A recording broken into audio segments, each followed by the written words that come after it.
प्रश्न क्रमांक 2 कंसामध्ये परत कंसामध्ये ऋण 51 कंस पूर्ण छेद 85 अधिक कंसामध्ये ऋण 102 छेद 85 कंस पूर्ण भागिले कंसामध्ये 25 छेद ऋण 125 कंस पूर्ण बरोबर किती।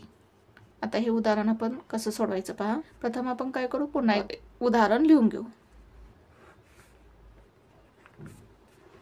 आता इथे काय छेद आपल्याला समान दिसतोय, मग छेद समान आहेत, मग काय करू आपण छेद कॉमन घेऊ।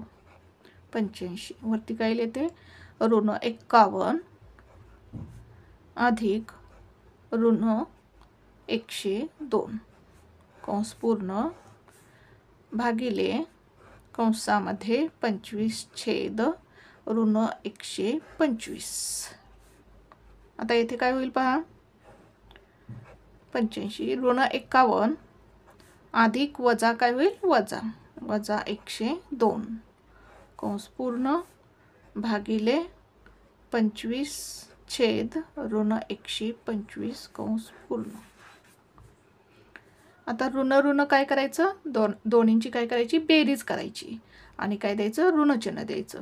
102 अधिक 51 किती येईल 153 चिन्ह काय ऋण ऋण ऋणच येईल छेद 85 भागिले 25 छेद ऋण 125 ऋण 153 छेद 85। आता हे भागिले ते काय करायचं गुणिले करायचं आणि याची काय करायची गुणाकार व्यस्त संख्या घ्यायची। आता गुणाकार व्यस्त म्हणजे काय अंशाचा छेद होईल आणि छेदाचा अंश होईल। छेद किती आहे ऋण 125 तो काय लिहू अंशस्थानी लिहू आणि अंश 25 आहे तो छेदस्थानी लिहू, म्हणजे हा काय झाली याची गुणाकार व्यस्त संख्या। आता याला 17 ने भाग जातो, 17 पाची 85 17 नव्वे 153 येथे 25 ने भाग जातो, 25 एके 25 25 पाचा 125 येथे काय मिळेल आपल्याला ऋण 9 छेद 5 गुणिले ऋण 5 छेद 1।